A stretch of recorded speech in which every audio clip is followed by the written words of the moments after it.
তায়েফের প্রান্তরে নবীজি যেদিন দিনের দাওয়াত দিতে যান, সেদিন নবীজি আমার কত আঘাত সহিলেন। এতিমে নবীজি সেদিন কত আঘাত সহিলেন, হয়ে অসহায়।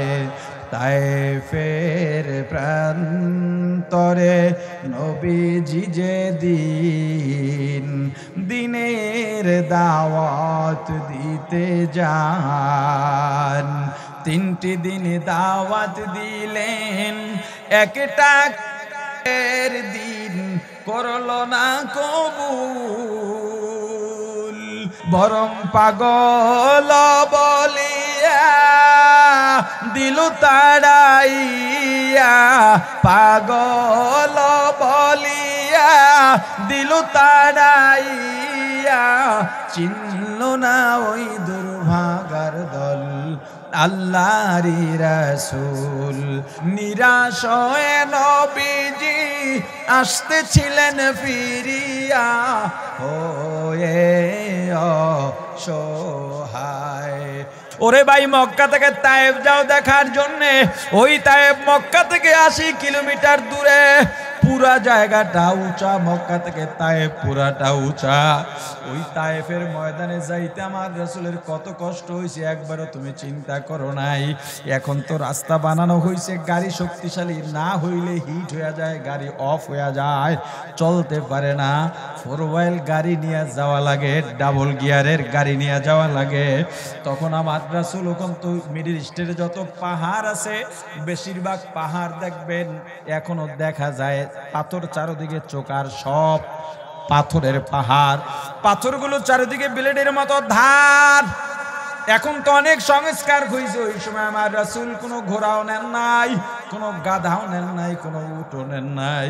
আমার রাসূলের খাদেম পালক পুত্র আজাদকৃত গোলাম হযরত যায়েদ রাদিয়াল্লাহু তাআলা আনহুকে নিয়ে সেখানে গেলেন। আমার রাসূল চিন্তা করছেন, রাসূলের সঙ্গে দুধ মায়ের একটা সম্পর্ক ওখানে আছে এবং তার শ্বশুর বাড়ির দিকের আত্মীয়ের একটা ব্যাপার আছে। আমার রাসূল চিন্তা করছেন, তায়েফে গেলে আমার কথা কেউ ফালাইতে পারবে না। আমার রাসূল সেখানে গিয়ে 3 দিন থেকে মতান্তরে 10 দিন, এর মধ্যে একটা সময় গোপন ছিলেন। 10 দিন বা 3 দিনের মাথায় তায়েফ শহরের মধ্যে রাসূল দাঁড়াইয়া সবাইকে বললেন, আমি মুহাম্মদ ইবনে আব্দুল্লাহ, আমি আহমদ ইবনে আব্দুল্লাহ, আমি আসছি তোমাদের কাছে একটা দাওয়াত নিয়ে। আল্লাহ আমাকে রিসালাত দান করেছেন, তোমরা মূর্তি পূজা ছেড়ে দাও, তোমরা আল্লাহর উপরে ঈমান আনো, তাওহীদের উপরে ঈমান আনো। একটা দিন কবুল না করে বরং আমার রাসূলকে তাড়ায় দেয়, হে মুহাম্মদ তুমি বাইর হও, তায়েফ থেকে বাইর হও, এখানে আর কখনো তুমি আসবা না। আমার রাসূলকে তাড়াইয়া দিয়া ছোট ছোট ছেলেদের, কিশোরদের লেলিয়ে দিল, যা এটা পাগল, আমাদের দুশমন, পাথর মার, ওকে যত পাথর মারবে আমাদের দেবদেবী তত খুশি হবে। চতুর্দিক থেকে দুষ্ট ছেলেরা পাথর মারা শুরু করলো। ও ভাই, তুমি একটু চক্ষু দুইটা বন্ধ করো আর একটু অন্তরে আমার রাসূলের ভালোবাসা নিয়ে একটু কল্পনা করো। ওই সময় আমার রাসূল কতটা অসহায় ছিল, কেমন আমার রাসূলের লেগেছিল। ডান দিক থেকে পাথর আসে, যায় দৌড় দিয়া ডান দিকে যায়, বাম দিকে দৌড় দেয়, আবার পেছনে যায়, সামনে যায়। যায়েদেরও মাথা ফেটে গেছে, গায়ের শরীরের বিভিন্ন জায়গা থেকে রক্ত পড়তেছে। আবার রাসূলের শরীরে এত পরিমাণে পাথর আর রক্ত, স্রোতের মতো রক্ত পড়তে পড়তে পা মোবারকের সঙ্গে জুতা রক্তের কারণে আটকে গেছে। আমার রাসূল আর হাঁটতে পারেন না, হাঁটতে পারেন না, পিছন থেকে ধাক্কা মারে, আবার রাসূল উপর হইয়া পড়ে যায়। ও রাসূলের উম্মত, ওই রাসূলের আদর্শ তোমার ভালো লাগে না? বলো আমার রাসূল কি রওজায় আছেন তোমার আমার মতো নেমুখারাম উম্মত দেখার জন্য? যেই রাসূল এত কষ্ট করলেন ওই রাসূলের সামনে তুমি এই অবস্থা নিয়ে কেমনে দাঁড়াইবা বলো? আমার রাসূল আবার একটু উঠতে চান, সোজা হইয়া দাঁড়াবার আগে আবার ধাক্কা দিয়া ফলাইয়া যায়। আমার রাসূল হাঁটতে পারেন না, চলতে পারেন না, ওখান থেকে কোনো মতে খুঁড়িয়ে খুঁড়িয়ে তায়েফে যারা গিয়েছেন, বুড়ির বাড়ি যেইটা বলে ওটা আসলে বুড়ির বাড়ি কিনা, বুড়ির ঘটনাও বা সত্য কিনা এখনো প্রমাণ ভিত্তিক নয়, তবুও ধরে নিলাম বুড়ির বাড়ির যেইটা বলে ওখানে যে বড় পাহাড় আছে, পাহাড়ের পাশে এখন তালাবদ্ধ ছোট্ট একটা মসজিদ আছে, ওই জায়গায় গিয়ে আমার রাসূল বসেছেন। ওখানে ওই ছোট্ট মসজিদটা তখন হয়েছিল। আমার রাসূল পাহাড়ের সঙ্গে পিঠ লাগাইতেও পারেন না, ব্যথা। ওখানে বসে আছে, উল্টো দিক থেকে পাহাড়ের উপরে উঠে গেছে বড় একটা পাথর আমার রাসূলের মাথার উপরে ফেলে মেরে ফেলবে। কতটা নিষ্ঠুর আচরণ করেছে আমার রাসূলের উপরে। যেই রাসূলের উম্মত হইয়া দুনিয়ায় আসলাম, উম্মত হওয়ার সৌভাগ্য অর্জন করলাম, কিন্তু আল্লাহ জানায় দিলেন এ দুনিয়ার নাফরমানেরা, ষড়যন্ত্রকারীরা, ভালো করে শোন, ওয়া মাকারু ওয়া মাকারাল্লাহ ওয়াল্লাহু খায়রুল মাকিরিন। তুমি যত বড় ষড়যন্ত্রকারী হও না কেন, সবচেয়ে বড় ষড়যন্ত্র নস্যাৎকারী কে? আরো জোরে বলেন।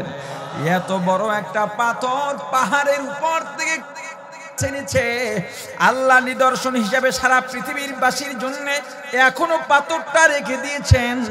ওই পাথরটা অল্প একটু আর একটা ছোট্ট পাথরের সঙ্গে আটকে রয়েছে, বেশিরভাগটা সামনে ঝুলে আছে। এমনি ঝুলে থাকার কোনো যৌক্তিকতা নাই। এত বড় পাথর এটা এখনো ঝুলে আছে, এখনো পড়ে নাই। ও আমার ভাই, ফেরেশতা গেছে আমার রাসূলের কাছে, ইয়া রাসূলুল্লাহ, ইয়া হাবিবাল্লাহ, আসমান কাঁদে, জমিন কাঁদে, আসমানের ফেরেশতারা কাঁদে। এই জীবনে দুইবার আসমানের ফেরেশতা সহ সব প্রাণী কেঁদেছিল, আর একবার আসমানের সমস্ত ফেরেশতা কেঁদেছে তায়েফের ময়দানে আমার রাসূলকে আঘাত করার পরে, কষ্ট দেওয়ার পরে। জিবরাইল আইসা বলে, পয়গম্বর, আসমানের সমস্ত ফেরেশতা কাঁদতেছে,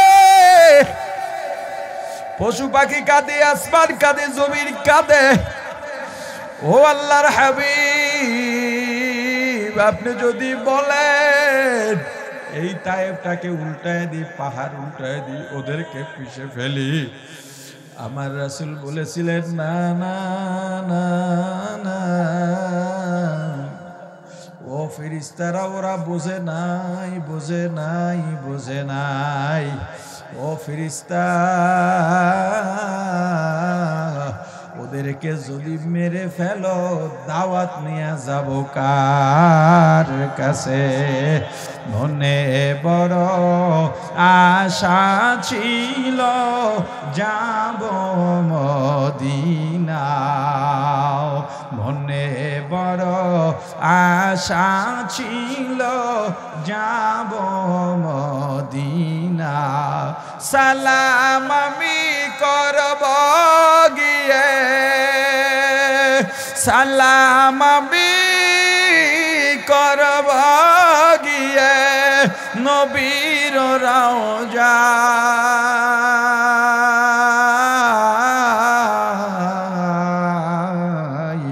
মনে বড় আশা ছিল যাব মদিনায়, মনে বড় আশা ছিল যাব মদিনায়। আরব সাগর পাহাড়ি দেব নেই যে আমার তরি,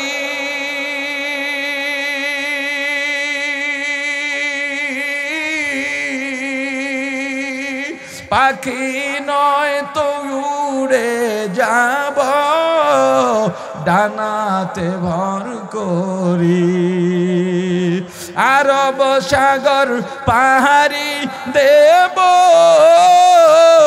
নেই যে আমার তোরি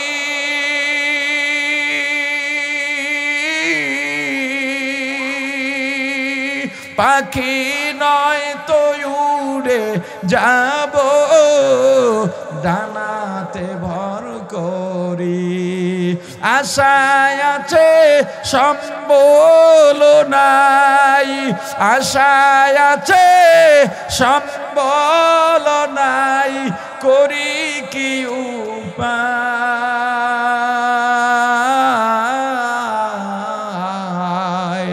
মনে বড় আশা ছিল যাব মদিনায় মনে বড় আশা ছিল যাব মদিনায় আলহামদুলিল্লাহি ওয়া কাফা ওয়া সালামুন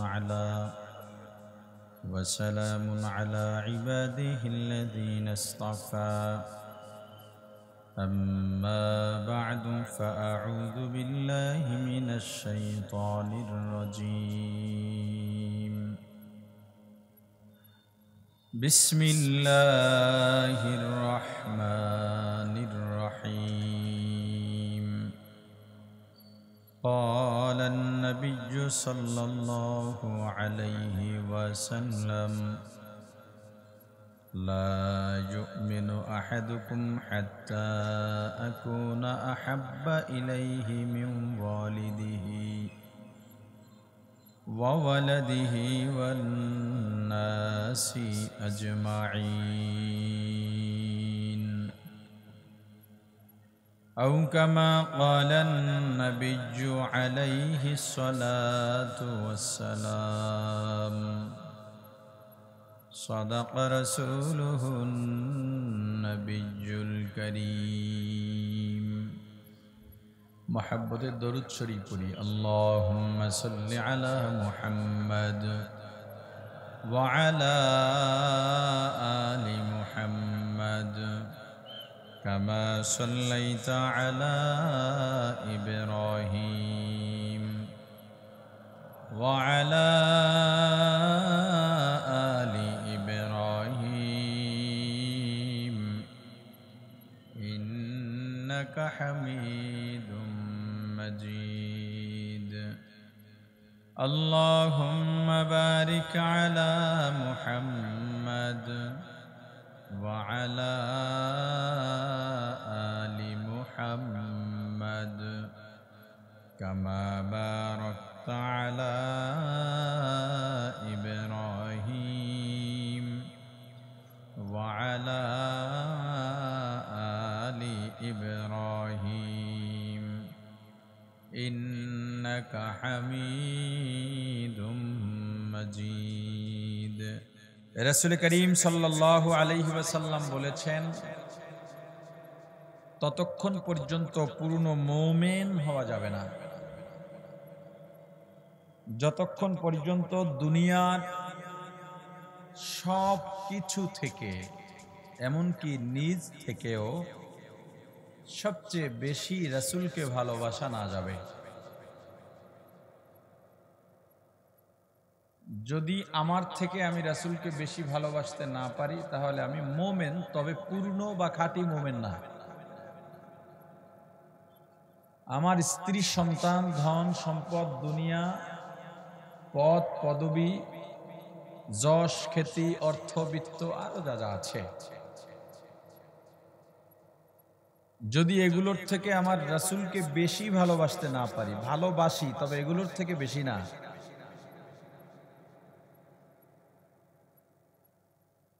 তখনও আমি মুমিন তবে পূর্ণ মুমিন না খাঁটি মুমিন না আপনারা আমাকে বলেন 1 কেজি দুধ দহন করার পরে গাভীর ওলান থেকে নামিয়ে 10 কেজি পানি দিছে দুধের মধ্যে বা 5 কেজি পানি দিছে এই পানির মধ্যে দুধ আছে না নাই কথা বলে না কিন্তু কার্যকরী কেউ কিনবে 10 কেজি পানিতে 1 কেজি দুধ দিলে দুধ ঠিকই আছে, কিন্তু কি না, কথা বলে না, কার্যকরী না, এই দুধ খাঁটি না। ঠিক তদ্রুপ ভাবে আল্লাহর রাসূলের ভালোবাসা আছে, কিন্তু অন্যদের থেকে বেশি নয়। এতে আপনার ঈমান থাকবে, তবে 10 কেজি পানির মধ্যে 1 কেজি দুধের মতো ঈমান থাকবে, যে ঈমান কোনো কাজে আসবে না। ভালো করে বুঝবেন প্রত্যেকটা পয়েন্ট। এর আগে বোঝার চেষ্টা করেন ভালোবাসা কি। সারা পৃথিবীতে ভালোবাসার ছড়াছড়ি, আসলে ভালোবাসা কি?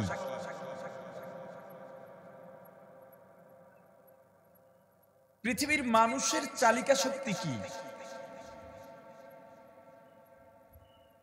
বিজ্ঞানীরা, দার্শনিকরা এটা নিয়ে এক একজন এক একটা মত দিয়েছেন। কেউ বলেছেন অর্থ সম্পদ হলো মানুষের চালিকা শক্তি, মানে মানুষকে চালায় কিসে?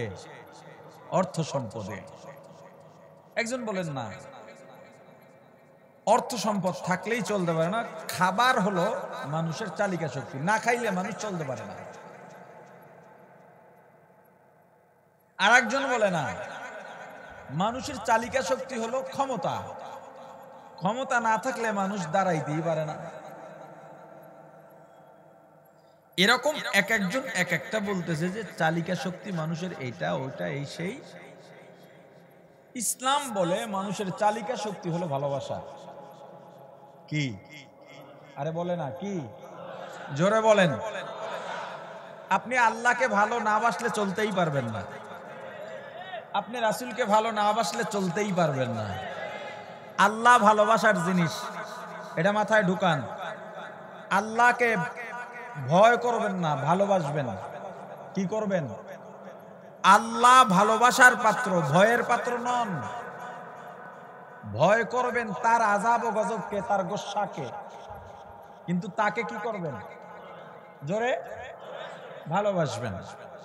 আসলে ভালোবাসাটা কি?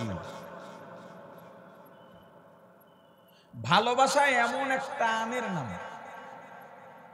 এমন এক আকর্ষণের নাম, যাকে আমি ভালোবাসি, যে আমার মাহবুব,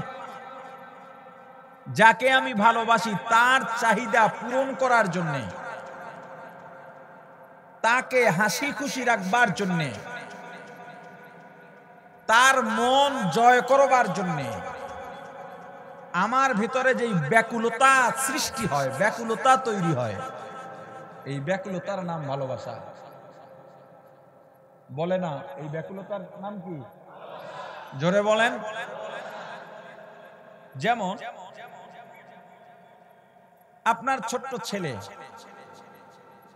বিয়ে করেছেন, 2 বছর হলো, 1 বছর হলো, আল্লাহ আপনাকে একটা ছেলে সন্তান দান করেছেন, অথবা মেয়ে সন্তান দান করেছেন। যাদের সন্তান নাই তারা আমার কথা বুঝবে না, যাদের সন্তান আছে এজন্য আপনি আমার কথার উত্তর দিয়ে তাদেরকে বুঝাই দেবেন ব্যাপারটা। সন্তানের বয়স 1 বছর হয়েছে, শরীরের গ্রোথ অনুযায়ী কোন কোন 1 বছরের সন্তান হাঁটে, কোন কোন 1 বছরের সন্তান কেবল দাঁড়ায়, কোন কোন 1 বছরের সন্তান ভালোভাবে কথাও বলতে পারে, আছে না? এখন ছেলেটা একটু দাঁড়ায় আবার পড়ে যায়, আপনি ডাক দেন 1 পা 2 পা দিয়ে আগায়, একটু হাসি দেয়, তখন বাবার কাছে মনে হয় পৃথিবীর সব মিথ্যা, আমার সবকিছু এই জায়গার মধ্যে। কি ঠিক নেই? আপনার এই সন্তান আপনাকে যেভাবে হোক বুঝিয়ে বলতে পেরেছে বা বুঝাইতে পেরেছে, বা ধরেন আরো 2-3 বছরের বড় সন্তান যে আমার 2টা জুতা লাগবে, বা আপনার বিবি বলল অমুক বাসার ভাবি আসছিল তার বাচ্চা নিয়ে, সন্তান নিয়ে, পায়ে 2টা জুতা, কাপড়ের জুতা, বাচ্চাদের কাপড়ের জুতা পাওয়া যায় ছোট, দাম অল্প, তোমার পোলায় ওই জুতা 2টা টানাটানি করে দিতে চায় না, ও যখন নিয়ে গেছে তখন খুব কান্নাকাটি করছে, এখন তোমার ছেলের জন্য 2টা জুতা আনতে হবে, ওই অল্প দামি কাপড়ের জুতা। আপনি তখন কি করেন? আপনি শান্তিরহাট বাজারে গিয়া জুতা খুঁজেন, দোকানে দোকানে যেই সব জুতার দোকান আছে। কিরে সন্তানের বাপেরা, কথা কি ঠিক না ভুল? আপনি পাইলেন না, তখন কি করেন? কমলনগর বাজারে যান, পান নাই, লক্ষ্মীপুর যান। আরে কথা বলে না, এখন অনলাইনের যুগ। যদি লক্ষ্মীপুরেও না পায়, তখন অনলাইনে সার্চ করে। নাইলে ওই যে ভাবির ছেলে নিয়ে আসছিল, ভাইয়ের কাছে জিজ্ঞেস করে, আপনার ছেলের জুতা দুইটা কই পাইছিলেন? আমারও দুইটা লাগবে। এই যে ব্যাকুলতা, কি কারণে? জোরে বলেন, কি কারণে? আপনার বিবি একটা 3 পিস পছন্দ করেছে, সেটা হন্যে হয়ে খুঁজতেছেন, কোন টানে? জোরে বলেন। এই টান, এই ব্যাকুলতার নাম কি? জোরে বলেন। বারবার জোরে বলতে বলতে হয় কেন? জোরে জোরে নিজে বলবেন। এই ব্যাকুলতার নাম কি? আরো জোরে। পৃথিবীতে সবচেয়ে শক্তিশালী শব্দ হলো ভালোবাসা। পৃথিবীতে সবচেয়ে সম্মানী শব্দ হলো ভালোবাসা। পৃথিবীতে সবচেয়ে পছন্দের শব্দ হলো ভালোবাসা। পৃথিবীতে সবচেয়ে আল্লাহর কাছে পছন্দের শব্দ হলো ভালোবাসা। পৃথিবীতে কার্যকর হলো ভালোবাসা নিয়ে যেই নামাজ পড়ে। ইবাদত, ওই ইবাদত কার্যকর যেই ইবাদতে আল্লাহর ভালোবাসা আছে। ওই জিকির কার্যকর যেই জিকিরে আল্লাহর ভালোবাসা আছে। ওই রোজা কার্যকর যেই রোজায় আল্লাহর ভালোবাসা আছে। ওই মাহফিল কামিয়াব যেই মাহফিলে আল্লাহর ভালোবাসা আছে। তাহলে দামি শব্দ কি? জোরে। সম্মানের শব্দ কি? পাওয়ারফুল শব্দ কি? কবুলিয়াতের শর্ত কি? শব্দ কি? ভালোবাসা। আমি যে আমার ছেলেকে, মেয়েকে, বিবিকে, মাকে, বাবাকে, ভাইকে, বোনকে, বন্ধুকে ভালোবাসি, এটার প্রমাণ লাগবে না? আমার ভেতরে ব্যাকুলতা আছে কি নাই সেটা তো আমি জানি, আপনি তো জানেন না। তাহলে আমার ভালোবাসার প্রমাণ দেওয়া লাগবে কিনা? প্রমাণ, যাকে আমি ভালোবাসি তার চাহিদা পূরণ করবার জন্য যেই ব্যাকুলতার সৃষ্টি হয়, সেই ব্যাকুলতা সমাপ্ত করতে গিয়া, প্রত্যাশা মিটাইতে গিয়া আমি যদি ওই চাহিদা পূরণ করি, যেমন জুতা চাইছে, জুতা কিনা দিছি। বিবি 3 পিস চাইছে, 3 পিস কিনে দিছি। মা একটা ওভেন কিনা দিতে বলছে, শীতের দিন। কেমনে আবার রমজানে এই যে রাতে উঠা তরকারি গরম করবে, বলছে বাবা আমার একটা ওভেন আইনা দাও। তোমার বাবা ঠান্ডা খাবার খায় না, ওভেন আইনা দিছি। এই কাজে যখন পরিণত করব, যাকে ভালোবাসি তার চাহিদা যখন কর্মক্ষেত্রে পূর্ণ করব, তখন প্রমাণ হবে হ্যাঁ, ভালোবাসা নামক ব্যাকুলতা আমার ভিতরে আছে। এবার আসেন, ভালোবাসা হলো পবিত্র। ভালোবাসা কি? জোরে। কোন ভালোবাসা পবিত্র? এই ভালোবাসা পবিত্র নাম দিয়া অপবিত্র সম্পর্কের নামও লাগাইছে কি? ভালোবাসা। এবং সেইটাকেই তারা পবিত্র বলে। ভেতরের ব্যাকুলতা, টান বা আকর্ষণ, এটা দুই ভাবে হতে পারে, একটা বৈধ আর একটা অবৈধ।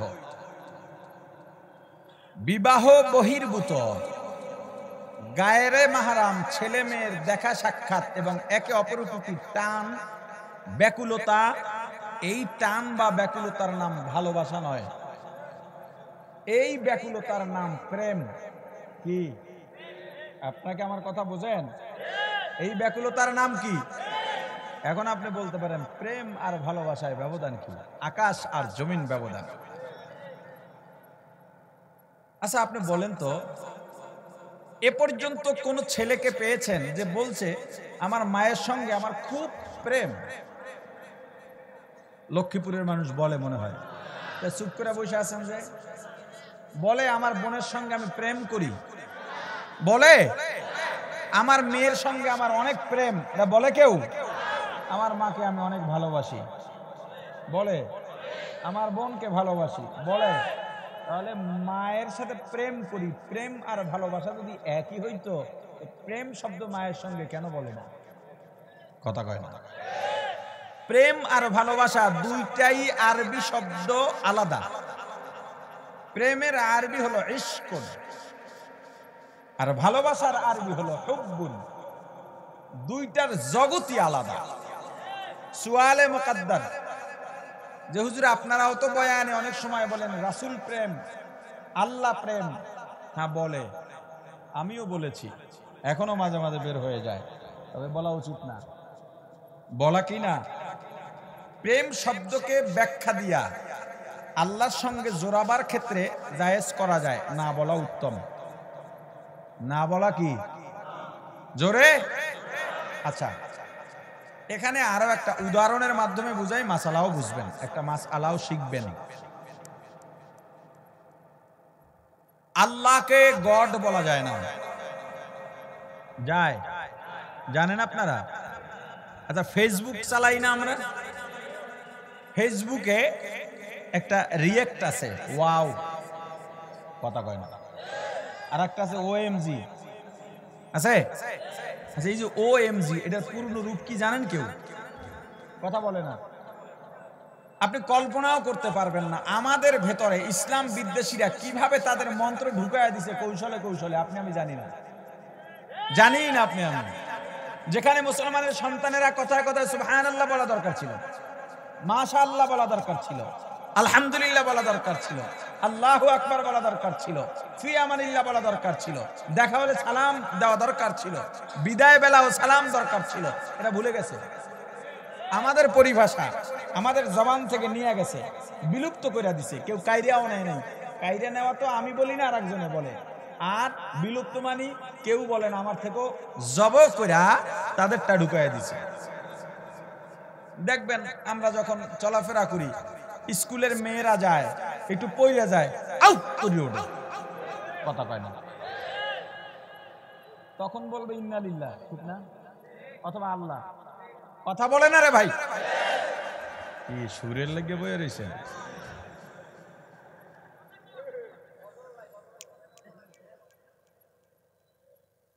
মুসলমান আল্লাহর কুদরত দেখলে কি বলবে? জোরে বলেন। যারা সুবহানাল্লাহ বলছেন, জান্নাতে আপনার জন্য আল্লাহ একটা ফলের বাগান বানায় দিয়েছেন।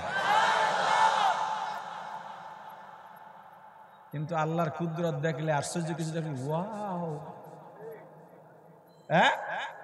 you may get। আল্লাহকে গড বলা শিরক,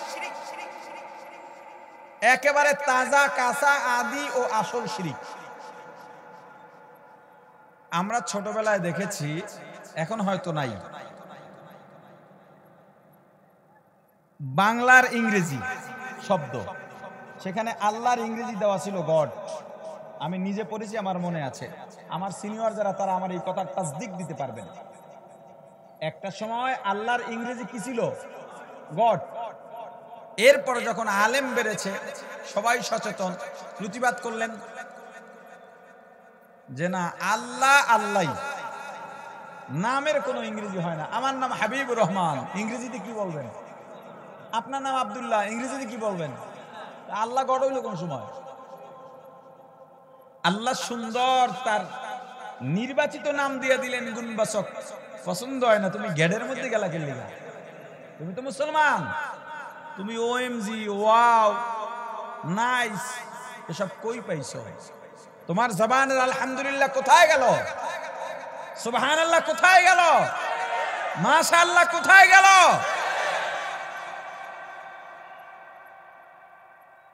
তো এজন্যে অনেকে প্রশ্ন করে, হুজুর আপনারা যে খোদা বলেন, কিদা? খোদা। খোদাও তো আল্লাহর নাম না। আসলে কিন্তু সত্য, খোদা কিন্তু আল্লাহর নাম না। জবাব হলো, আমরা খোদা বলি আল্লাহর নাম হিসেবে না। যেমন আল্লাহ জিকির করলে সওয়াব আছে, খোদা খোদা বলি আমরা জিকির করি। খোদা মূলত উর্দু শব্দ, খোদ থেকে খোদা। এই খোদা, এই 2 থেকে 3টা হরফের মধ্যে পুরা সূরা ইখলাস ঢুকে রয়েছে। লাম ইয়ালিদ ওয়া লাম ইউলাদ, আল্লাহ জন্ম নেন নাই, দেন নাই, আল্লাহকে কেউ বানায় নাই, খুদ বা খুদ আল্লাহ নিজে নিজে শক্তিশালী। খোদার অর্থই হলো এটা। এইটা আমরা আল্লাহর গুণ বলি, সিফত বলি, নাম না। কিন্তু যেদিন থেকে এই বিষয়টা আমার সামনে ক্লিয়ার, আরো বহু আগে, তখন থেকে আমি খোদা বলি না। খোদা বললে গুনাহ নাই, কিন্তু খোদা যেখানে বলা লাগে সেখানে আমি আল্লাহর নাম বলি। ঠিক তদ্রুপ ভাবে আল্লাহ ও রাসূলের নামের সঙ্গে রাসূল প্রেম, আল্লাহ প্রেম বললে গুনাহ হবে এমন না, পরহেজ করা উচিত, না বলা উচিত। তো ভালোবাসা, ভালোবাসা কার্যত কি কি বলছিলাম? যাকে ভালোবাসি তার ইচ্ছা পূরণে, তার চাহিদা পূরণে আমার ভেতরে যেই ব্যাকুলতা তৈরি হয়, তার মুখে হাসি ফুটাতে আমার ভিতরে যেই ব্যাকুলতা তৈরি হয়, তাকে খুশি রাখতে আমার ভেতরে যেই ব্যাকুলতা তৈরি হয়, এই ব্যাকুলতার নাম কি? আমার ভেতরে যে ভালোবাসা আছে, প্রমাণ মিলবে কিভাবে? এই ব্যাকুলতা বাস্তবায়নে পরিণত করার মাধ্যমে। আমার বিবি বলতেছে আমার কাপড় ছিঁড়ে গেছে, 2 বছর ধরে 2টা 3 পিস দিয়ে কাটায় দিতেছি, আমার একটা কাপড় দেন। আমি দিতেছি না, আমার পকেটে টাকাও আছে, কিন্তু বারবার বলে আমি তোমার অনেক ভালোবাসি, তোমার জন্য জীবন দিয়ে আলাম। কথা কি সত্য না মিথ্যা? তাহলে ভালোবাসার প্রমাণটা মিলবে কিভাবে? যখন আমি কাজটা পরিণত করব। এবার আসেন আসল আলোচনায়। আমার রাসূল বলেন তাকে ভালোবাসতে হবে। রাসূলের পূর্ণ ভালোবাসা ভিতরে লাগবে সব থেকে বেশি। রাসূলের ভালোবাসার প্রমাণ মিলবে কিভাবে? আমার রাসূল বলছেন দ্বীনের দাওয়াত দাও। আমার রাসূল বলছেন রাষ্ট্রীয়ভাবে ইসলাম কায়েম করার চেষ্টা করো। আমার রাসূল বলছেন মসজিদে ডান পা দিয়া ঢোকো, দোয়া পড়ো, বাম পা দিয়া বের হও, দোয়া পড়ো। মসজিদে ঢুকে দুনিয়াবি কথা বলো না, মানুষকে খুন করো না, ঠকাইও না, সত্য বলো, মিথ্যা বলো না, হালাল খাও, হারাম খাইও না, পর্দা করো, বেপর্দায় চলো না, সিনেমা দেখো না, কিতাব পড়ো, কোরআন পড়ো, ইখলাস তাকওয়া অর্জন করো, মিথ্যা বলো না, গীবত করো না, চগলখুরি করো না, মানুষকে নিয়ে তাচ্ছিল্য করো না, অন্তরের রোগ জমায়ও না। এখন আপনার ভিতরে ব্যাকুলতা কি আছে দেখা যাবে। আপনি প্রতিদিন সকালে উঠে কোনো ইস্যু নাই, আমার কথাটা বুঝছেন ভালো করে, কোনো ইস্যু নাই, হুদা হুদি নেতার একখান ছবি ফেসবুকে ছাড়ে, এরপরে লেখে আমার প্রিয় নেতা আপনার সঙ্গে আমি আছি। কথা কয় না, কোনো ইস্যু টিস্যু নাই, কিন্তু নেতার লগে 1-2 দিনে দেখাও হয় না, এমনি ওইটা ফেসবুকে এটা দেয়। এটাকে বলে চাটুকার। কিটুকার? চাটুকার। এরে যদি আপনি বলেন আমার রাসূলের বিরুদ্ধে অবমাননা হয়েছে, চলো আমরা একটা প্রতিবাদ করি, তখনই বুঝবেন এর ভিতরে রাসূলের ভালোবাসা আছে কিনা। দেখবেন উনি বলবে আমার দলীয় সিদ্ধান্ত নাই এ ব্যাপারে। কথা কয় না? যেই দেশে ইনসাফ নাই, যেই দেশে সত্যের পেছনে মানুষ ছোটে না, ওই দেশে সঠিক বিচার হবে না, অশান্তির রোষানলে নিমজ্জিত হবে ওই দেশের মানুষ। একজন বুজুর্গ ব্যক্তি বিভিন্ন দেশে সফর করতেন। সাধারণ একজন ব্যক্তি বললেন যে হুজুর আমি আপনার সাথে সফর করব। বলে বাবা তুমি পারবা না, এগুলো কষ্টের কাম। কয় না আমি যাবই যাব আপনার সাথে। হুজুর তাকে নিলেন। এক রাষ্ট্রে যাওয়ার পর দেখতেছেন ঘি আর সরিষার দাম সমান, ঘি আর সমান। এখন ওই যে ভক্ত কয় হুজুর আমি এই দেশেই থাকবো। কয় কে? ঘি আর তেল যেই দেশে সমান দামে পাওয়া যায়, আমি তেল বাদ দিয়ে ঘি খাবো। হুজুর বলে বাবা যেই দেশে ঘি আর তেলের দাম সমান ওই দেশে ইনসাফ নাই। ওই দেশে কি নাই? ইনসাফ নাই। কয় না হুজুর আমি এই দেশেই থাকবো। হুজুর চলে গেলেন, ভক্ত রয়ে গেল। ইতিমধ্যে একটা দুর্ঘটনা ঘটলো, এক বাড়ির ওয়াল ভেঙে একজন মানুষ মারা গেছে। এখন তার বিচার হবে। বিচার বসলো, কাজী, কাজীর মসনদে আছে বিচারক। কাজী ডাকলো বাড়িওয়ালাকে, তোমার ওয়ালের নিচে পড়ে অমুকে মারা গেছে, তোমার ফাঁসি হবে। বাড়িওয়ালা বলে আমার কথা আছে, বক্তব্য আছে। বলে কি বক্তব্য? যে এই ওয়াল আমি বানাই নাই, তো বানাইছে রাজমিস্ত্রি, ঠিক মাপ মতো সিমেন্ট বালু দেয় নাই। তুমি খালাস, ডাকো রাজমিস্ত্রিকে। ইনসাফ কি আছে? কথা বলে না। রাজমিস্ত্রি বলল তুমি কেন এটা করলা, তোমার ফাঁসি হবে। রাজমিস্ত্রি বলে দাঁড়ান, আমার বক্তব্য আছে। তোমার আবার কিসের বক্তব্য?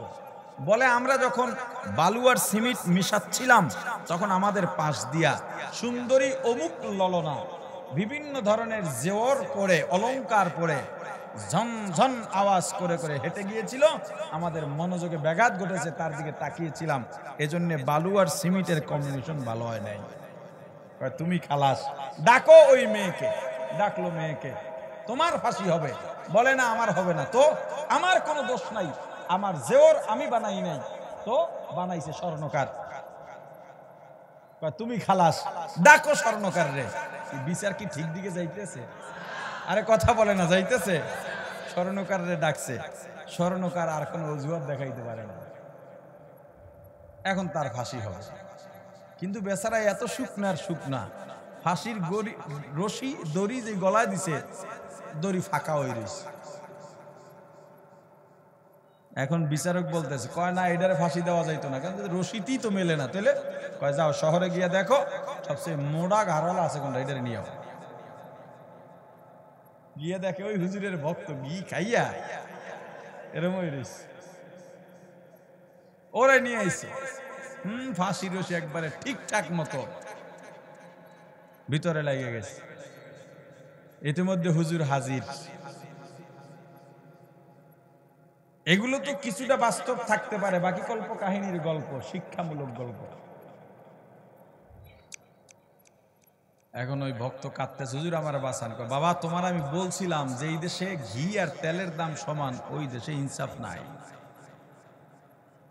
মানো নাই। হুজুর যা বলেন বলেন, আমারে বাঁচান। তো বুজুর্গ ব্যক্তি কাজী সাহেবকে বললেন আমার কিছু কথা আছে। কি কথা? এই ফাঁসির ব্যাপারে। তিনি ফাঁসির এমন একটা ফজিলত বর্ণনা করলেন যে এই ফাঁসির দড়ি যার গলায় লাগবে তার জীবন ধন্য। অনেক কিছু বলা টলার পর কাজী লাভ দিয়ে উঠে গয়, জীবনে আর কি আছে, রশিটা আমার গলায় দাও। ৯৫% মুসলমানের দেশ এই বাংলাদেশ। এই দেশে ইসলামের কদর যদি না থাকে, যেই দেশে মানুষ সত্যের পক্ষে কথা বলতে পারে না, যেই দেশে আলেমদের হাতে পায়ে ডান্ডা বেরি লাগে, যেই দেশের ইমামরা ঘুষখোর সুদখোর কমিটির কাছে জিম্মি হয়ে থাকে, যেই দেশের সমাজপতিরা অন্যায়ের বিরুদ্ধে প্রতিবাদ করে না, ওই দেশে এক ফেসিবাদ যাবে আর এক ফেসিবাদ আসবে, ইনসাফ প্রতিষ্ঠা হবে না।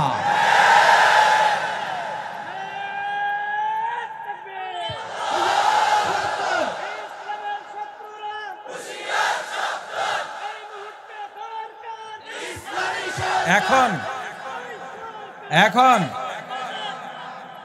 ইনসাফ প্রতিষ্ঠার দরকার আছে না নাই? ন্যায় বিচারের দরকার আছে না নাই? ন্যায় বিচার কারা করবে? যে সুদ খায়, যে ঘুষ খায়, যে চুরি কইরা বিদেশে বাড়ি বানাইছে, যে বিনা দোষের মানুষকে ফাঁসির কাস্টে ঝুলাইছে, যে অপরাধীকে টাকার বিনিময়ে ছেড়ে দিয়েছে। আরে কথা বলে না। ইনসাফ প্রতিষ্ঠা করবে কে? যার ভিতরে দ্বীন আছে, রাসূলের আদর্শ আছে। কি আছে? রাসূলের ভালোবাসা আছে। আপনি বলেন আপনি রাসূলকে কতটুকু ভালোবাসেন? লক্ষ্মীপুরের ভাই, তুমি কি একবারও ভেবেছো তুমি যা করো আমি যা করি এগুলো নিয়ে আমার রাসূলের সামনে কিভাবে দাঁড়াবো? আমার এই কর্মকাণ্ড নিয়ে আমি রাসূলের সামনে কিভাবে দাঁড়াবো? আমি মুসলমান যুবক, আমি দুনিয়ার নেতার পিছনে দৌড়াই আর স্লোগান দিই। আমার রাসূল যদি জিজ্ঞেস করেন, আমার আল্লাহ বলেছিলেন লাকাদ কানা লাকুম ফি রাসূলিল্লাহি উসওয়াতুন হাসানাহ। আমার রাসূলের আদর্শ শ্রেষ্ঠ আদর্শ, সবচেয়ে ভালো আদর্শ কার? জোরে হাম সিরাতে মুস্তাফা در تمامی حال یکون اتباع سنت خیر البشر گیر لازم تابیابی اے پسار محمد عربی ہے و نبی راستے پیشوا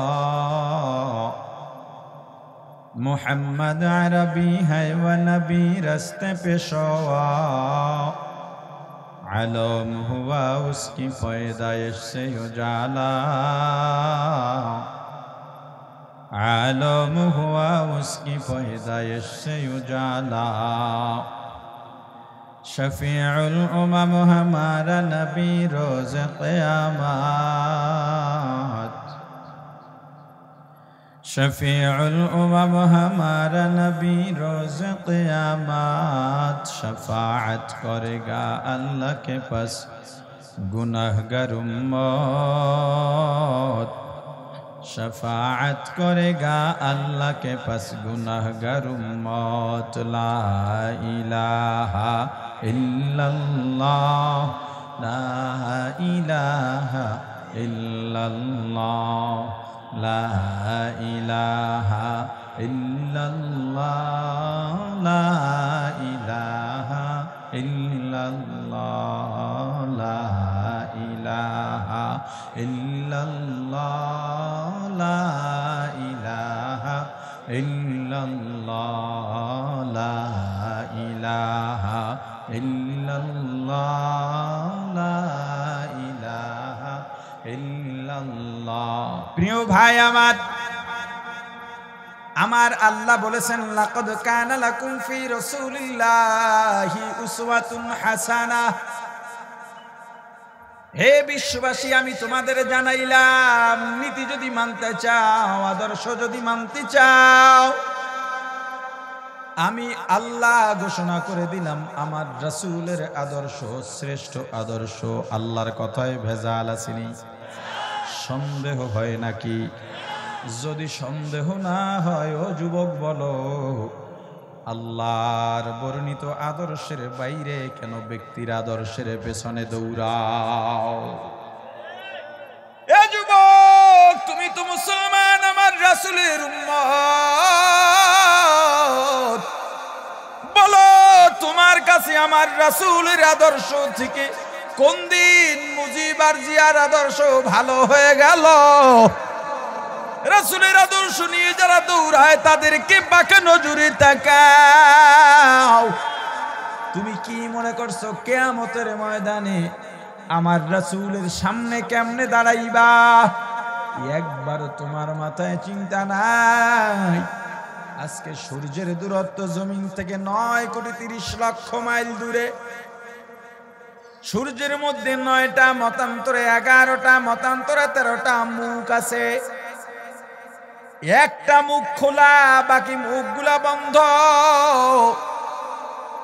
ওই এক মুখ থেকে যে আগুন বা আলো বের হয় সেটা উপরের দিকে যায় দৈনিক 70,000 রহমতের ফেরেশতারা ওই একটা মুখের আগুনের উপরে পানি ঢালে এরপরেও চৈত্র মাসের রৌদ্র ভাদ্র মাসের রৌদ্রে তাপ সহ্য করতে পারি না কিয়ামতের ময়দানে সূর্যটা 9,30,00,000 মাইল দূরে থাকবে না একটা মুখ নয় 11টা মতান্তরে 13টা মুখ সব খোলা থাকবে প্রত্যেকটা মানুষের সর্বোচ্চ 1 মাইল দূরত্বে মাথার উপরে সূর্যটা পড়বে উল্টো ভাবে নয় দিক করে তা করে থাকবে বরং আল্লাহ আরো অর্ডার করে দেবেন রহমতের ফেরেশতারা তো পানি ঢালবেই না বরং আল্লাহ বলে দিবেন হে সূর্য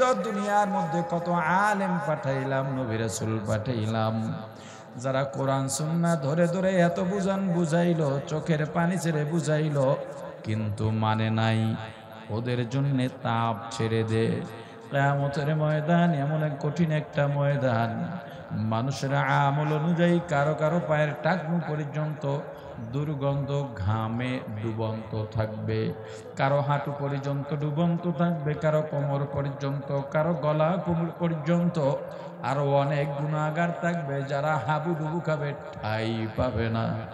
সব মানুষগুলো দৌড়াবে, ওর কাছে দৌড়াবে, মা বাবা খুঁজবে, ভাই খুঁজবে, বন্ধু খুঁজবে, স্বামী স্ত্রীকে খুঁজবে, স্ত্রী স্বামীকে খুঁজবে। একটু নাজাত পাওয়া যায় কিভাবে, পরিত্রাণ পাওয়া যায়? يوم يفر المرء من أخيه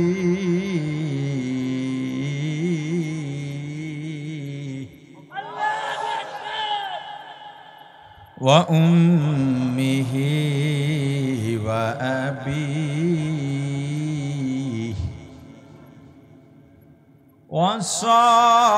وصاحبته وبنيه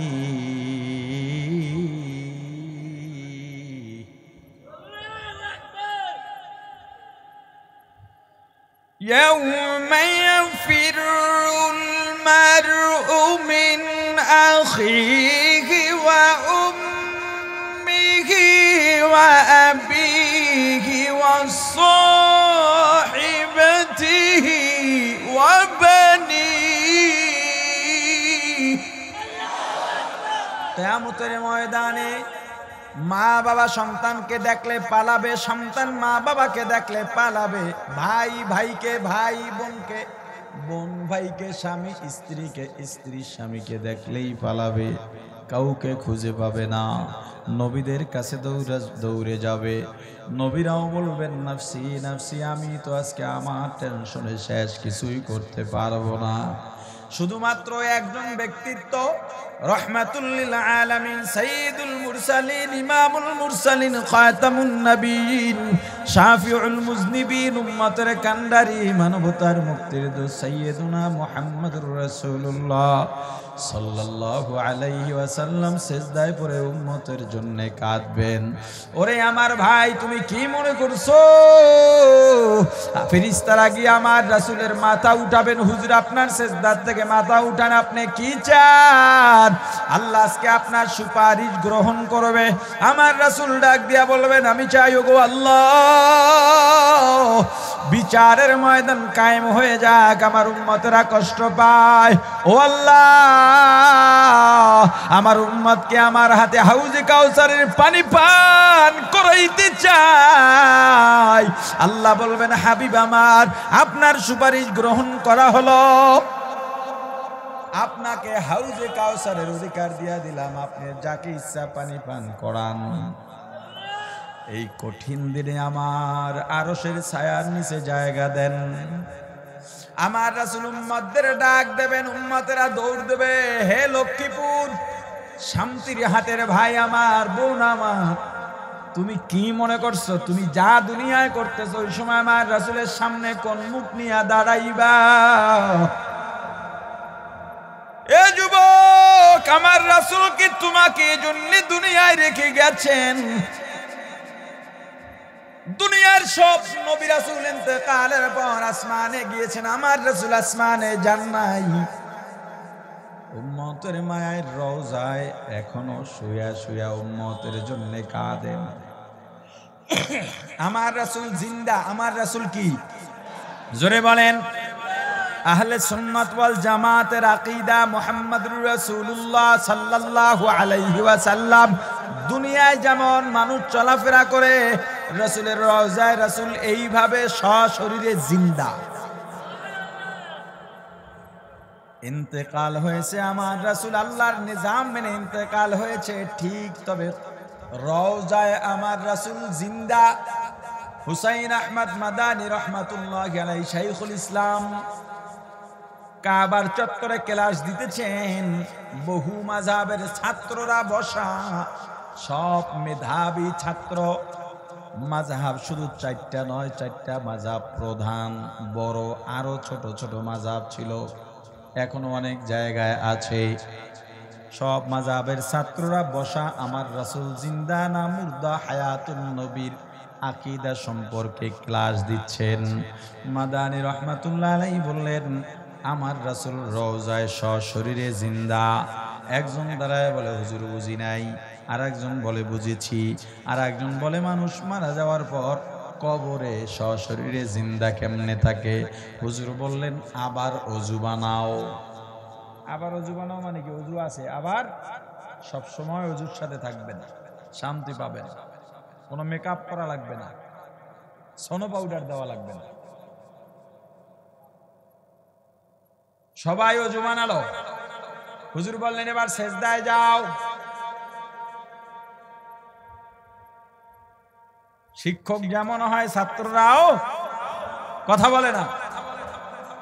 শিক্ষক যদি ভালো হয় ছাত্ররাও ভালো হয়, পীর যদি ভালো হয় মুরিদরাও ভালো হয়, মা বাবা যদি ভালো হয় সন্তানও ভালো হয়, নেতা যদি ভালো হয় কর্মীরাও ভালো হয়।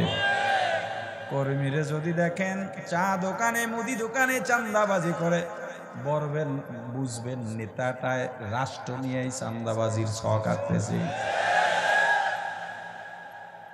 মুরিদের যদি দেখেন প্রসাব পায়খানা করে, ঢিলা কুলুক নেয় না, পবিত্র হতে জানে না, বুঝবেন ওর পীরে খারাইয়া মতে। হিসাব তো সোজা, কথা কয় না। প্রাণের ভাই আমার, ছাত্ররা সবাই সিজদায় গেলেন। হুজুর বললেন রওজার মুরাকাবা করো। মুরাকাবা বোঝেন? কথা কয় না। মুরাকাবা বোঝেন? নিজেকে সব কিছু থেকে বাদ দিয়া ধরে নেব এখন আর দুনিয়ার কেউ নাই, আমি একা। আসলেই তো একা হয়ে যাব, এই দুনিয়ায় আমার আর কিচ্ছু নাই। একা, দুর্বল, অসহায়। এই যে মা বলি, ভাই বলি, বাবা বলি, বোন বলি, বন্ধু বলি, ছেলে মেয়ে স্ত্রী বলি, কেউ আপন না, কেউ আপন না। একেবারে জেহেন থেকে দুনিয়া খালি করে নীরবে নিভৃতে যেই জিনিসটা আমি উপলব্ধি করতে চাই, ওই জিনিসটাকে উপলব্ধি করতে করতে করতে করতে সামনে দেখার নাম মুরাকাবা। ছাত্ররা মুরাকাবায় গেলেন, রওজার মুরাকাবায়। কিছুক্ষণ মুরাকাবা করার পর সব ছাত্র চিৎকার দিয়ে উঠলেন, কাঁদতেছে। হুজুর আর মাসআলা বলা লাগবে না, ওই যে রওজার মধ্যে আমার রাসূল দেখা যায় সেজদায় পড়ে উম্মতি উম্মতি বলে কাঁদে। আউলিয়ারা কারে উকবা ইখতিয়ার, জাহেলারা কারে দুনিয়া ইখতিয়ার। আশিকারা মিল্লত মযহব জুদাগস্ত, আশিকারা মিল্লত মযহব খুদাস্ত। লা ইলাহা ইল্লাল্লাহ, লা ইলাহা ইল্লাল্লাহ, লা ইলাহা ইল্লাল্লাহ, লা ইলাহা ইল্লাল্লাহ, লা ইলাহা ইল্লাল্লাহ, লা ইলাহা ইল্লাল্লাহ, লা ইলাহা ইল্লাল্লাহ। প্রাণের ভাই আমার, দুনিয়ার সব নবী রাসূল আসমানে গিয়েছেন, ইন্তেকালের পর তোমার আমার রাসূল আসমানে যান নাই। কি কারণে? উম্মতের মায়ায়। বলো আমাকে, তোমার আমার উম্মত দেখার জন্যই কি আমার রাসূল রওজায় রইয়া গেলেন? তোমার মনে কি একটু কষ্ট লাগে না রে যুবক? এ যুবক আমাকে বলো, রাসূলকে আর কত কষ্ট দিলে তোমার মনটা ভরবে? আমার রাসূল কোন সুন্নতের ব্যাপারে, সুন্নত খেলাফের ব্যাপারে এত কঠোর বাণী দেন নাই, কিন্তু দাড়ির ব্যাপারে বলেছেন যে দাড়ি কামায় বা ছাটে, সে যেন ধারালো খুর বা ব্লেড নিয়া আমি রাসূলের কলিজাটা টুকরা টুকরা বানায় দিছে। ওরে যুবক বলো, আর কত রাসূলের কলিজা টুকরা টুকরা বানাইবা? কত স্বাদ আছে তোমার? এই চেহারা নিয়ে আমার রাসূলের সামনে কেমনে দাঁড়াইবা? ও ভাই, তুমি কি একবার চিন্তা করছো? এই যারা উমরায় গেছে, হজে গেছে, মক্কা থেকে মদিনা পর্যন্ত যায়, প্রাইভেট গাড়ি নিয়ে গেলে মাত্র 4.5-5 ঘন্টা লাগে, আর বাসে গেলে 8-9 ঘন্টা 7 ঘন্টা লাগে। তুমি যখন মদিনায় যাও আর আসো, তুমি ক্যামেরা অন করে রাখো, কোথায় উট দেখা যায়, খেজুরের বাগান দেখা যায়, দুম্বা দেখা যায়, কিন্তু তোমার ভিতরে যদি রাসূলের ভালোবাসা থাকতো, তোমার ভিতরে যদি রাসূলের কষ্টে তুমি কষ্ট হই, তোমার ভিতরেও কষ্ট অনুভব হইতো, তুমি শুধু এইটা চিন্তা করতা। ওই সময় এখনের মতো রাস্তা ছিল না, যানবাহন ছিল না, আমার রাসূল এত কষ্ট করে মক্কা থেকে মদিনায় কেমনে হেঁটে হেঁটে গেলেন, আর কেনই বা গেলেন? এত কষ্ট করে আমার রাসূল ওই রওজা কি বলে মদিনায় গেলেন, তুমি যদি চিন্তা করতা কত আশিক, কত পাগল আমার রাসূলের রওজার সামনে দিয়া যায় আর যেন বুকটা ফেটে যায়, বড় কষ্ট নিয়ে সালাম জানায়, আসসালাতু ওয়াসসালামু আলাইকা ইয়া রাসূলুল্লাহ, ওয়াসসালাতু ওয়াসসালামু আলাইকা ইয়া হাবিবাল্লাহ, আসসালাতু ওয়াসসালামু আলাইকা ইয়া শাফিআল মুযনিবিন, ওয়াসসালাতু ওয়াসসালামু আলাইকা ইয়া রাহমাতাল লিল আলামিন। কিন্তু দেখা যায় হাজার হাজার মানুষের মাঝে এক দুইজনের চোখ দিয়া পানি পড়ে, রাসূলের ভালোবাসায় পাগল হয়ে রইছে, আর বাকিগুলাই খালি মোবাইল তাওয়ায় মোবাইল ধরে ভিডিও করে। আমার আল্লাহর কাবা ঘর এত ভাগ্যবান বা ব্যক্তিদের একটা জায়গা, ওই কাবা বহু ধনী আছে এখনো কাবায় যাইতে পারে নাই। কাবায় আল্লাহ যাকে ডাকেন, নাম ধরে ডাকেন, হে আব্দুর রহমান আমি তোরে ডাকছি আমার বাড়ি আয়, টাকা লাগে না, পয়সা লাগে না। ওখানে আল্লাহ বহুবার যাওয়ার তৌফিক দিয়েছে, বহুবার প্রতিবারই এরকম পেয়েছি। মসজিদের মুয়াজ্জিন বেতন দেয় 5,000 6,000 টাকা, ছেলে মেয়ে মাদ্রাসায় পড়ে, গরিব মানুষ, কিন্তু সেখানে জিয়ারত করতে গেছে। কত রিক্সাওয়ালা দেখলাম, কত অটোওয়ালা, ঠেলাওয়ালা সেখানে গিয়া ঘোরে আর কান্দে, কিন্তু বহু ধনী মানুষ এখনো যাইতে পারে নাই। তুমি মক্কা মদিনা থেকে ফিরিলা, কি নিয়া ফিরিলা? কয়েক খণ্ড ভিডিও আর স্থির চিত্র ছবি নিয়ে ফিরছো, আর কিছু নিয়ে ফিরতে পারো নাই। তোমার সে পোড়া কপাল আর কেউ হইতে পারে না। আল্লাহর কাছে চাও, চাইলে আল্লাহ দেবেন, না চাইলে দেবেন না। হাজী ইমদাদুল্লাহ মুহাজিরে মক্কি রহমাতুল্লাহ আলাইহি সব সময় আল্লাহর কাছে দোয়া করতেন, আল্লাহ আমাকে আপনার ঘর জিয়ারত না করাইয়া মৃত্যু দিয়েন না।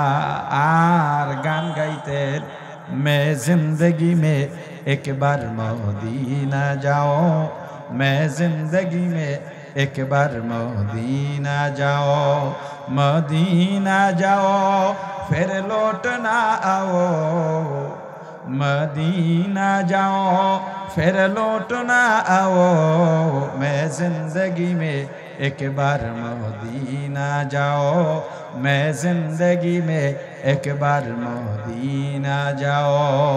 মনে বড় আশা ছিল যাব মদিনা, মনে বড় আশা ছিল যাব মদিনা, সালাম আমি করব গিয়ে, সালাম আমি করব গিয়ে নবীর রওজায়,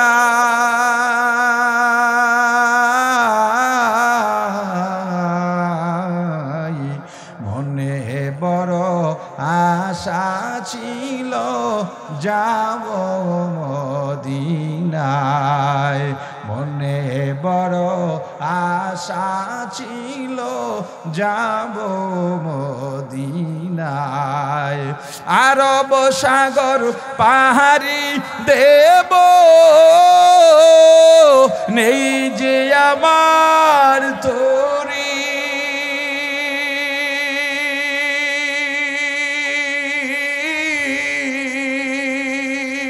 পাখি নয় তো উড়ে যাব ডানাতে ভর করি। আরব সাগর পাহাড়ি দেব নেই যে আমার তোরি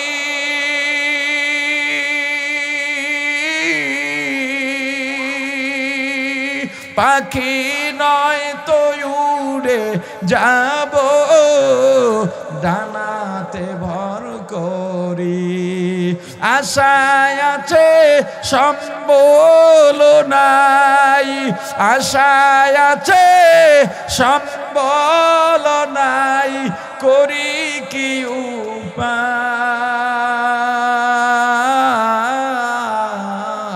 উপায় মনে বড় আশা ছিল যাব মদিনায় মনে বড় আশা ছিল যাব মদিনায় হাজী ইমদাদুল্লাহ মুহাজির মক্কি রহমাতুল্লাহি আলাইহি এমন ভাবে চাইছেন আমার আল্লাহর দরবারে এমন ভাবে চাইছেন আমার আল্লাহর দরবারে আল্লাহ এত পরিমাণ তাকে দিয়া হজ করাইছেন বিশ্ববাসী এখন তাকে চেনে হাজী সাহেব হিসেবে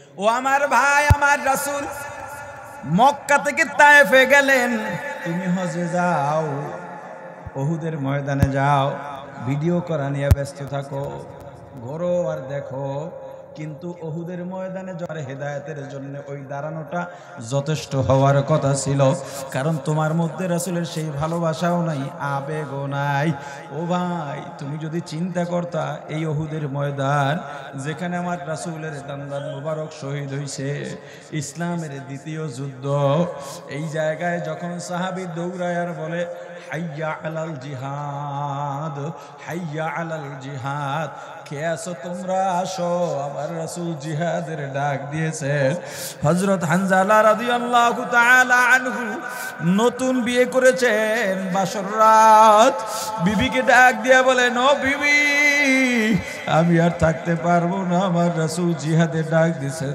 জান্নাতে দেখা হবে আহারে এখানের যুদ্ধে ওই উহুদের ময়দান কবরস্থান যে এক কোনায় দেখবেন ডান দিক দিয়ে এক কোনায় দেখবেন গর্তের মতো আছে ওই গর্তটা ওই সময় ছিল আমার রাসূলকে আঘাত করে গর্তের মধ্যে ফেলাইয়া দেওয়া হয়েছিল একবার যদি চিন্তা করতেন হানজালা এখানে শুয়ে রয়েছে আমির হামজা এখানে শুয়ে রয়েছে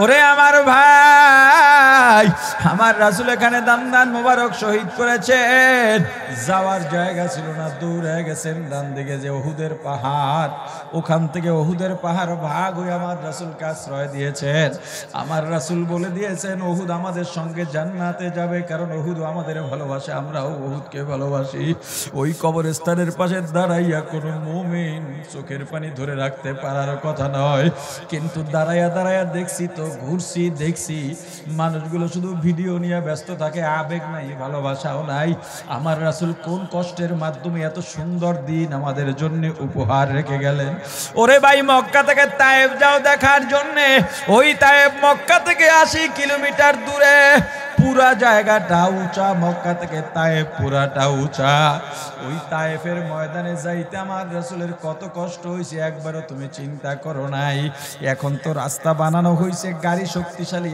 না হইলে হিট হয়ে যায় গাড়ি অফ হয়ে যায় চলতে পারে না 4 গাড়ি নিয়ে যাওয়া লাগে ডাবল গিয়ারের গাড়ি নিয়ে যাওয়া লাগে তখন আমার রাসূল ওখান তো মিডল ইস্টের যত পাহাড় আছে বেশিরভাগ পাহাড় দেখবেন এখনো দেখা যায় পাথর চারদিকে চোকার সব পাথরের পাহাড় পাথরগুলো চারিদিকে ব্লেডের মতো ধার এখন তো অনেক সংস্কার হয়েছে ওই সময় আমার রাসূল কোনো ঘোড়াও নেন নাই কোনো গাধাও নেন নাই কোনো উটও নেন নাই আমার রাসূলের খাদেম পালক পুত্র আজাদকৃত গোলাম হযরত যায়েদ রাদিয়াল্লাহু তাআলা আনহুকে নিয়ে সেখানে গেলেন আমার রাসূল চিন্তা করছেন রাসূলের সঙ্গে দুধ মা দুধ মায়ের একটা সম্পর্ক ওখানে আছে এবং তার শ্বশুর বাড়ির দিকের আত্মীয়ের একটা ব্যাপার আছে। আমার রাসূল চিন্তা করছেন তায়েফে গেলে আমার কথা কেউ ফালাইতে পারবে না। আমার রাসূল সেখানে গিয়া 3 দিন থেকে মতান্তরে 10 দিন, এর মধ্যে একটা সময় গোপন ছিলেন। 10 দিন বা 3 দিনের মাথায় তায়েফ শহরের মধ্যে রাসূল দাঁড়াইয়া সবাইকে বললেন, আমি মুহাম্মদ ইবনে আব্দুল্লাহ, আমি আহমদ ইবনে আব্দুল্লাহ, আমি আসছি তোমাদের কাছে একটা দাওয়াত নিয়ে। আল্লাহ আমাকে রিসালাত দান করেছেন, তোমরা মূর্তি পূজা ছেড়ে দাও, তোমরা আল্লাহর উপরে ঈমান আনো, তাওহীদের উপরে ঈমান আনো। একটা দিন কবুল না করে বরং আমার রাসূলকে তাড়ায় দেয়, হে মুহাম্মদ তুমি বাইর হও, তায়েফ থেকে বাইর হও, এখানে আর কখনো তুমি আসবা না। আমার রাসূলকে তাড়াইয়া দিয়া ছোট ছোট ছেলেদের কিশোরদের লেলিয়ে দিল, যা এটা পাগল, আমাদের দুশ্মন, পাথর মার, ওকে যত পাথর মারবে আমাদের দেবদেবী তত খুশি হবে। চতুর্দিক থেকে দুষ্ট ছেলেরা পাথর মারা শুরু করলো। ও ভাই তুমি একটু চক্ষু দুইটা বন্ধ করো আর একটু অন্তরে আমার রাসূলের ভালোবাসা নিয়ে একটু কল্পনা করো। ওই সময় আমার রাসূল কতটা অসহায় ছিল, কেমন আমার রাসূলের লেগেছিল। ডান দিক থেকে পাথর আসে, যায় দৌড় দিয়া ডান দিকে যায়, বাম দিকে দৌড় দেয়, আবার পেছনে যায়, সামনে যায়। জায়েদেরও মাথা ফেটে গেছে, গায়ের শরীরের বিভিন্ন জায়গা থেকে রক্ত পড়তেছে। আবার রাসূলের শরীরে এত পরিমাণে পাথর আর রক্ত, স্রোতের মতো রক্ত পড়তে পড়তে পা মোবারকের সঙ্গে জুতা রক্তের কারণে আটকে গেছে। আমার রাসূল আর হাঁটতে পারেন না, হাঁটতে পারেন না, পিছন থেকে ধাক্কা মারে, আবার রাসূল উপর হইয়া পড়ে যায়। ও রাসূলের উম্মত, ওই রাসূলের আদর্শ তোমার ভালো লাগে না? বলো আমার রাসূল কি রওজায় আছেন তোমার আমার মতো নেমুখারাম উম্মত দেখার জন্য? যেই রাসূল এত কষ্ট করলেন, ওই রাসূলের সামনে তুমি এই অবস্থা নিয়ে কেমনে দাঁড়াইবা বলো? আমার রাসূল আবার একটু উঠতে চান, সোজা হইয়া দাঁড়াবার আগে আবার ধাক্কা দিয়া ফলাইয়া দেয়। তায়েফের প্রান্তরে নবীজি যেদিন দিনের দাওয়াত দিতে যান, সেদিন নবীজি আমার কত আঘাত সহিলেন।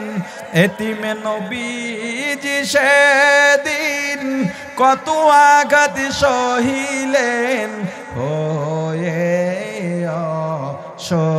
অসহায়। তায়েফের প্রান্তরে নবীজি যেদিন দিনের দাওয়াত দিতে যান, 3টি দিন দাওয়াত দিলেন। জায়েদকে সাথে নিলেন, 3টি দিন দাওয়াত দিলেন।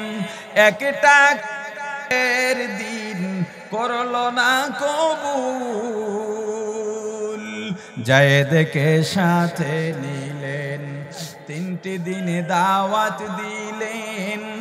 একটা দিন করলো না কবুল, বরং পাগল বলিয়া দিল তাড়াইয়া, পাগল বলিয়া দিল তাড়াইয়া। চিনল না ওই দুর্ভাগার দল আল্লাহরি রাসূল, চিনল না ওই দুর্ভাগার দল আল্লাহরি রাসূল। সেদিন নিরাশ হয়ে নবীজি আসতেছিলেন ফিরিয়া, নিরাশ হয়ে নবীজি আসতেছিলেন ফিরিয়া, হয়ে অসহায়। তায়েফের প্রান্তরে নবীজি যে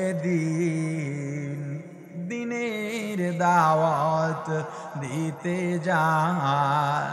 ও ভাই আমার রাসূল হাঁটতে পারেন না, চলতে পারেন না, ওখান থেকে কোনো মতে খুঁড়িয়ে খুঁড়িয়ে তায়েফে যারা গিয়েছেন, বুড়ির বাড়ি যেইটা বলে ওটা আসলে বুড়ির বাড়ি কিনা, বুড়ির ঘটনাও বা সত্য কিনা এখনো প্রমাণ ভিত্তিক নয়, তবুও ধরে নিলাম বুড়ির বাড়ির যেইটা বলে ওখানে যে বড় পাহাড় আছে, পাহাড়ের পাশে এখন তালাবদ্ধ ছোট্ট একটা মসজিদ আছে, ওই জায়গায় গিয়ে আমার রাসূল বসেছেন। ওখানে ওই ছোট্ট মসজিদটা তখন হয়েছিল। আমার রাসূল পাহাড়ের সঙ্গে পিঠ লাগাইতেও পারেন না, ব্যথা। ওখানে বসে আছে, উল্টো দিক থেকে পাহাড়ের উপরে উঠে গেছে বড় একটা পাথর আমার রাসূলের মাথার উপরে ফেলে মেরে ফেলবে। কতটা নিষ্ঠুর আচরণ করেছে আমার রাসূলের উপরে। যেই রাসূলের উম্মত হইয়া দুনিয়ায় আসলাম, উম্মত হওয়ার সৌভাগ্য অর্জন করলাম, কিন্তু আল্লাহ জানায় দিলেন এ দুনিয়ার নাফরমানেরা, ষড়যন্ত্রকারীরা, ভালো করে শোন, ওয়া মাকারু ওয়া মাকারাল্লাহ ওয়াল্লাহু খায়রুল মাকিরিন। তুমি যত বড় ষড়যন্ত্রকারী হও না কেন, সবচেয়ে বড় ষড়যন্ত্র নস্যাৎকারী কে?